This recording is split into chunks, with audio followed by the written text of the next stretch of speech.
그때 애착했다고 별짓을 다 했는데 전국 팔도를 다 뒤져도 우리 애가 안 나오더라고. 어떻게 거슬런지 살아있기는 한지 죽기 전에 꼭 한번 봐야 할 텐데. 아, 네. 저는 부족함 하나 없어 보이는 그분에게서 묘한 동질감 같은 걸 느꼈죠. 나랑 비슷한 사연이 있는 사람이구나 싶은 생각이 들었죠. 요즘에는 DNA 센터에 유전자 등록하는 게 있다고 하더라고요. 부모가 유전자를 등록해 놓으면은 자식이 부모를 찾기 위해 유전자를 등록할 경우 바로 찾을 수 있다고 하길래 지푸라기라도 잡는 심적으로 등록을 해놨는데 아직도 연락이 없어요. 그래도 세상이 옛날보다 많이 좋아져서 다행이긴 하지만 그분의 말에 저는 말없이 고개를 끄덕였죠. 유전자를 등록하면은 부모님을 찾을 수 있다는 말은 처음 들어본 거였습니다. 순간 나도 거기 찾아가서 등록을 해볼까 싶은 생각이 들더라고요. 사실 저도 처음부터 고아였던 건 아니었거든요. 아주 어렸을 땐 집도 부모님도 다 있었습니다. 남들처럼요. 아마 한 7살 때쯤이었을 거예요. 그날은 아빠를 졸라 유람선을 타러 간 날이었죠. 평소 일하느라 바쁜 아빠에게 몇 날 며칠을 졸라서 겨우 유람선을 타러 갔는데 저처럼 유람선을 타러 온 사람들이 아주 많더군요. 제 또래 애들도 많았고요. 저는 아빠의 손을 꼭 잡고 유람선을 탈 수 있는 표를 끊었습니다. 저랑 한참을 같이 앉아 있었던 아빠는 잠시 화장실을 다녀오겠다고 했어요. 저는 솜사탕을 먹으며 건성으로 알겠다고 대답을 했죠. 한참을 기다렸지만 아버지는 오지 않으셨고 불안한 마음에 저는 화장실 쪽으로 가게 됐죠. 화장실 앞에 가보니 사람들이 길게 줄을 서 있더군요. 근데 다른 사람들은 화장실에서 나오는데 아빠의 얼굴은 보이지 않더군요. 그래서 다시 원래 있던 곳으로 돌아가려고 뒤를 돌았는데 사람들이 너무 많다 보니 다 거기가 거기 같고 원래 제가 있던 곳이 어딘지 못 찾겠더라고요. 순간 덜컥 겁이 났습니다. 아빠를 잃어버린 건가 싶어서요. 그리고 바로 후회를 했죠. 아빠 말대로 그냥 그 자리에 앉아 있을 걸 하고요. 하지만 그 넓은 곳에서 저 혼자 아빠를 찾는 건 무리였죠. 아무리 찾아도 아빠가 안 보이더군요. 아빠를 못 찾을 수 있겠다는 생각이 계속 들면서 마음이 너무 불안해졌습니다. 설마 아빠가 날 버리고 간 건가 하는 생각도 계속 들었습니다. 그때였어요. 호마야, 너 여기서 뭐해? 지나가던 어떤 아줌마가 저에게 말을 걸었죠. 혼자 있는 절 보고 걱정하는 표정으로 저를 보고 있었습니다. 아빠가 없어요. 아빠 잃어버렸어? 아니 어디서? 아까요. 화장실 간다고 갔는데 아빠가 안 와요.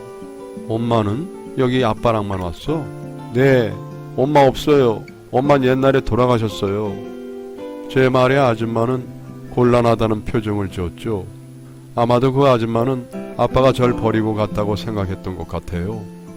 울지 말라면서 제 손을 잡아주더라고요. 아빠 이름은 알아? 집 전화번호는? 어디 살아? 제가 모른다고 얘기하자 아줌마는 제 팔뚝과 목적을 쳐다봤습니다. 아마도 미아방정 팔찌나 목걸이 같은 게 있는지 본 것 같아요. 아줌마는 제 손을 잡고 곤란한 듯 주변을 두리번거렸습니다.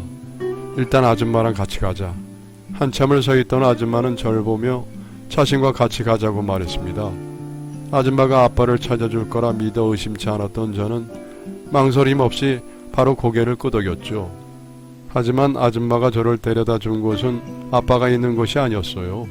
거긴 무슨 학교처럼 생긴 건물 앞이었습니다. 아줌마는 들어가기 싫다고 하는 제 손을 붙잡고 낯선 건물 안으로 들어갔죠. 그 안에는 제 또래 애들이 많이 있었고 잠시 얘기 좀 하고 나올 테니 애들이랑 놀고 있으라는 아줌마의 말에 전 애들이 모여있는 쪽으로 갔고 아줌마는 건물 안으로 들어갔죠. 거기 있던 친구들은 절 살갑게 받아줬고 먼저 다가와서 인사도 해주고 같이 놀자고 해주더라고요. 바로 그때 건물 안 창가에서 절 이곳으로 데려왔던 아줌마가 보이더군요. 다른 아줌마랑 둘이 같이 있었는데 그 아줌마가 절 데려온 아줌마한테 흰 봉투 같은 걸 건네주더라고요. 다른 건 몰라도 그 장면만은 선명히 기억이 납니다. 그리고 제가 애들이랑 놀고 있던 사이 그 아줌마는 사라졌죠. 나중에 다 커서 알게 됐는데 예전엔 이렇게 보육원에 애들을 데려다주고 돈을 받는 사람들이 있었다고 하더군요. 그 아줌마도 그런 경우가 아니었나 싶어요. 아무튼 그렇게 거기서 한참 놀다가 아줌마가 안 보인다는 걸 알고 울음을 터뜨렸는데 아줌마랑 같이 있던 다른 아줌마가 우는 저한테 다가오더라고요. 그래서 저는 아줌마 어디 있냐고, 난 아빠도 있고 집도 있다고 울면서 말을 했죠. 그러나 그분은 제 말을 들어주지 않았습니다. 아무리 울어도 집에 보내주진 않더라고요. 제가 울면서 아빠를 찾을 때마다 원장님은 저를 지하방으로 보냈습니다. 그곳에서의 시간들은 무척 괴로웠습니다. 제가 지하방에 다녀올 때면 몇몇 친구들은 제 등에 귀신이 붙어있는 것 같다며 절 놀리곤 했죠. 그곳에 가기 싫었던 저는 더는 집에 가고 싶다는 말을 안 하게 됐습니다. 제발 이게 악몽이라면 얼른 깨게 해달라고 남몰래 기도만 할 뿐이었죠. 아빠가 너무 보고 싶었고 찾고 싶었지만 저로선 도저히 방법이 없었죠. 그리고 커가면서 저는 제가 보육원에 오게 된 이유에 대해 짐작을 하게 됐습니다. 아마도 돈 때문인 것 같더라고요. 보육원에서는 부모랑 집 없는 애들 한 명 한 명이 다 돈이라고 하더군요. 인원수에 따라 받는 지원금이 달라져서 지원금을 많이 받으려면 그런 애들이 많이 필요하다고 하더라고요. 아무 생각 없이 그런 소리를 하던 보육원 친구 덕분에 저는 혼란스러워졌습니다. 아줌마가 흰 봉투를 받던 순간이 자꾸만 머릿속을 떠나지 않더라고요. 그때쯤부터 저는 엇나가기 시작을 했습니다. 누가 한 대 때리면은 난 2대 때려줘야만 그날 다리 뻗고 잘 수 있었죠. 완전 독종의 쌈딱이었습니다. 정말 남부럽지 않은 질풍노도의 사춘기를 보냈어요. 그러다가 19살이 되면서 조금은 정신을 차렸습니다. 곧 보육원에서 퇴소하게 될 텐데 계속 이렇게 살면 안 된다는 생각이 들더라고요. 알고 싶기도 했었고요. 왜냐하면 헷갈렸거든요. 내가 정말 아빠를 잃어버린 건지 아니면 아빠가 날 버린 건지요. 시간이 지날수록 아빠가 날 버린 게 맞다는 쪽으로 마음이 기울었습니다. 그때부터 퇴소 이후 뭘 하며 먹고 살아야 할지 고민하기 시작을 했죠. 근데 뒤늦게 정신 차렸다고 공부도 안 했던 제가 할 수 있는 일은 많지 않더라고요. 그래서 보육원을 나온 뒤 무작정 서울로 향했고 몸으로 할 수 있는 일을 시작했죠. 평일엔 공사장에서 일을 했고 주말엔 치킨집에서 배달 아르바이트를 했습니다. 나중에 아빠를 찾으려면은 돈이 많이 들 수도 있다는 생각이 들어서 정말 하루도 안 쉬고 일만 하면서 살았어요. 어차피 몸은 건강하니까 이 건강한 몸이라도 쓰면서 돈을 벌자 생각을 했죠. 당연히 몸은 힘들었지만 돈이 벌수록 버는 재미가 있더군요. 고시원 화장실도 없는 손바닥만한 방에서 지내다가 화장실 딸린 방으로도 옮기고 그 후 보증금 모아서 빌라 원룸으로 이사하고 하면서 보람과 재미를 느꼈죠. 거의 매년 이사를 반복했고 모은 돈으로 조금씩 방이 넓어지고 집이 집다운 모습을 갖춰가는 것들을 보니 더 많이 벌어야겠다는 동기부여도 되고 좋더라고요. 그리고 그때쯤 원래 하던 일을 그만두고 새로운 일을 시작했습니다. 매일 새벽같이 일어나서 주말도 없이 일하다 보니 힘이 붙이더라고요. 그래서 평일엔 비교적 시간을 자유롭게 쓸 수 있다는 택배 일을 시작했고 주말엔 백화점에서 주차요원 일을 하며 돈을 벌었죠. 막상 해보니 택배 일은 시간이 자유롭지도 않을 뿐더러 생각보다 많이 고됐지만 막노동과는 달리 비나 눈이 와도 할 수 있었고 전보다 훨씬 안정적이더라고요. 그래서 나름 이 정도로 감지덕지라 생각하며 일을 했습니다. 그러다가 이런 일을 겪게 된 거였죠. 아무튼 그분과 대화를 하는 사이 차는 어느새 백화점 앞에 도착했고 저는 그분께 다시 한번 감사 인사를 드린 후 주차장으로 내려왔습니다. 그리고 그분이 말했던 유전자 등록하는 것에 대해 저도 알아봐야겠다는 생각을 했죠. 이상하게 가슴이 두근두근 거렸어요. 기대는 하지 않았지만 그래도 혹시 싶더라고요. TV 보면은 유전자 검사로 잃어버린 부모를 찾고 이런 거 몇 번 본 적이 있었는데 혹시 나에게도 그런 일이 생기는 게 아닐까 싶은 마음에 가슴이 저도 모르게 마구 뛰었죠. 지금까지는 아빠가 날 버렸다고 생각을 하고 살아왔었는데 왠지 모르겠지만 저 회장님 얼굴에 우리 아빠 얼굴이 겹쳐 보이더라고요. 지금은 잘 생각도 안 나는 아빠 얼굴이지만 우리 아빠도 날 버린 게 아니라 회장님처럼 지금껏 날 찾고 있는 건 아닐까 싶은 생각이 들었어요. 왜 지금까지 이런 생각을 못하고 살았는지 싶고 좀 더 빨리 알아보지 못한 게 후회가 되더라고요. 그래서 다음날 전 택배일을 하루 휴가 내고 DNA 센터에 방문해서 곧바로 제 유전자를 등록했죠. 잃어버린 아빠를 찾을지도 모른다는 생각에 하루도 시간을 지체할 수 없겠더라고요. 물론 연락이 안 올 수도 있겠지만 그래도 혹시 모르는 거잖아요. 이제라도 아빠를 찾기 위해 할 수 있는 모든 걸 다 해보고 싶었습니다. 그런데 얼마 후에 정말 거짓말처럼 센터에서 연락이 왔더군요. 글쎄 저와 유전자가 일치하는 사람이 있다는 거예요. 정말 믿을 수가 없었습니다. 심장이 너무 뛰어서 제가 심장병이 생긴 게 아닌가 싶을 정도였죠. 이게 꿈은 아닌지 몇 번이고 제보를 꼬집어보고 이제는 어렴풋한 기억 속에 남아있는 아버지가 어떻게 변해있을지 너무 궁금해서 연락받은 후로 잠 한숨도 제대로 잘 수가 없었습니다. 이렇게 쉽게 찾을 수 있는데 왜 그동안 아빠를 찾지 못했을까 싶고 그동안 보육원에서 힘들게 지냈던 일들이 파노라마처럼 제 머릿속을 스쳐 지나가며 하염없이 눈물만 나더라고요. 그리고 드디어 기다리고 기다리던 D-Day가 되었죠. 아침부터 떨리는 마음으로 아버지를 만나러 나갔는데 그곳에 도착한 순간 전 내 눈을 의심하고 말았어요. 얼마 전에 봤던 그 회장님? 주차장에서 뺨 맞고 갑질당하던 절 구해줬던 그 회장님이 그곳에 앉아 계시는 거예요. 저분도 나처럼 잃어버린 아들을 드디어 찾으신 건가 싶은 마음에 멍하니 있는데 그분도 역시 믿을 수 없다는 눈빛으로 절 바라보고 계셨어요. 그렇게 얼마나 시간이 흘렀는지 몰라요. 몇 초 동안의 순간이 정말 영화 속에서 봤던 슬로모션 장면처럼 시간이 멈춘 것 같았어요. 그러다가 절 바라보고 있던 그분이 갑자기 저에게로 다가와서는 절 와라 껴안았습니다. 그러더니 절 끌어안으시고 소리도 제대로 못 내며 울기 시작하셨죠.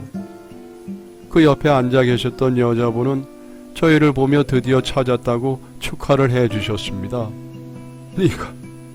네가 내 아들이었다니. 절 끌어안고 우시던 아빠는 제 얼굴을 만지며 믿기지 않은 듯 말씀하셨어요. 저 역시 마찬가지였죠. 이 상황이 믿기지 않았고 이게 대체 무슨 일인가 싶은 생각이 들었죠. 바로 앞에서 아빠를 두고도 못 알아봤다니 제 자신이 한심하게 느껴졌어요. 아빠 역시 저 같은 생각을 했는지 보고도 못 알아봤다며 계속 미안하다는 말만 반복하셨죠. 그렇게 전 아빠와 헤어진 지 20년 만에 다시 아빠를 만나게 됐습니다. 그리고 제대로 말도 못한 채 울기만 하던 아빠는 시간이 좀 지나서야 진정이 됐는지 저에게 바로 물어보셨습니다. 내가 분명히 그 자리에 앉아 있으라고 그렇게 말을 했는데 대체 어디 갔었어? 그 말에 저는 죄송하다고 말씀드렸습니다. 아빠가 화장실을 가겠다고 한 후로 무슨 일을 겪었는지 그동안 어떻게 살았고 자라왔는지 그런 얘기를 천천히 다 해드렸죠. 그리고 아빠를 잃어버리고 난 후에 아빠가 화장실을 간 게 아니고 날 버리고 간 게 아닐까 하는 생각을 오랫동안 하고 있었다는 얘기도 했죠. 그게 말이 돼? 내가 널 왜 버려? 세상에 어떤 부모같이 이 새끼를 버리니? 아빠는 말도 안 되는 얘기라며 절대 그런 일 없다고 버린 적 없다고 말씀해 주셨습니다. 그제서야 비로소 안심이 됐습니다. 그날 이후 아빠가 날 버린 거였을까봐 평생 불안해하며 살았었는데 더는 그러지 않아도 되겠구나 싶은 생각에 안도를 했죠. 그런 저를 보며 아빠는 자신이 미안하다고 또 한 번 사과를 하셨어요. 못난 애비 만나서 안 해도 될 고생을 했다고. 그리고 절 보육원에 데려다 줬던 그 여자가 대체 누군지 좀 알아봐야겠다며 가만두지 않을 거라고 화를 내셨죠. 또 지난번 그 자식도 괜히 봐준 것 같다며 더는 이제 그런 일 하지 말라고 하셨어요. 지금이라도 배우고 싶은 거 하고 싶은 거 있으면은 얼마든지 말해보라고, 늦었지만 아빠가 다 지원해주겠다고 하시더라고요. 그땐 너무 어려서 몰랐었는데 우리 집이 좀 살던 집이었더라고요. 그때도 잘 살았지만 지금은 중국에서 화장품 사업을 엄청 크게 하고 계셔서 그때랑 비교할 수 없을 정도로 상황이 좋아졌다고 하셨죠. 하지만 아무리 사업이 잘 돼도 잃어버린 저 때문에 아빠 마음은 항상 구멍 뚫린 것처럼 살아오셨다고, 아무리 돈이 많아도 자식이 죽었는지 살았는지도 모르는 채 살았던 인생은 사는 게 아니었다고 하더군요. 그날 이후 제 인생은 다시 한번 완전히 바뀌었습니다. 원래 하던 일은 아빠가 더는 할 생각하지 말라고 해서 관두게 됐고, 늦게나마 대학을 다녀보는 게 어떻겠냐고 하셔서 늙음하게 유학을 갔습니다. 그때까지 비행기 한 번 타본 적이 없어서 해외에 대한 동경이 엄청 컸거든요. 아빠는 뒤늦게 자식을 만났는데 또 헤어져야 하냐며 아쉬워하셨지만, 그래도 영어를 배우며 학교를 다녀보고 싶다는 제 말에 뭐든 최상으로 할 수 있도록 도와주셨죠. 그리고 호주 유학 중에 지금의 와이프를 만나게 됐고, 학교를 졸업한 뒤에 다시 한국으로 돌아와서 아버지의 사업을 배우고 있습니다. 와이프와는 몇 년 전에 결혼을 했고요. 저와는 달리 고기 먹고 밝은 사람이에요. 마음씨도 어찌나 천사 같은지 당연한 말을 왜 입 아프게 하냐며 싫은 내색 한 번 없이 아버지께 자신이 먼저 같이 살자고 말해준 사람이었죠. 덕분에 저랑 아버지는 엄청 행복하게 잘 지내고 있습니다. 얼마 전엔 와이프 닮은 예쁜 딸이 태어났는데 하는 짓이 얼마나 예쁜지 온 집안 식구들이 걔만 보면 정신을 못 차립니다. 특히 아버지는 더 그렇고요. 지금 생각해보면 이 모든 게 마치 영화 속에서나 일어날 법한 일이라 어안이 벙벙하기만 합니다. 어떻게 이런 드라마틱한 인생이 있을 수 있는지, 그날 저에게 갑질하던 그 아저씨 아니었으면 아빠를 만날 수도 없었을 테니, 이런 게 바로 인생의 아이러니 같기도 하고, 아무튼 이 행복한 꿈에서 영원히 깨지 않기만을 간절히 바라는 요즘이에요. 여러분들도 역시 지금 현재 아무리 인생이 힘들고 괴로우시더라도 인생은 모르는 거잖아요. 혹시 아나요? 저처럼 꿈에도 생각하지 못했던 행운이 찾아올지요.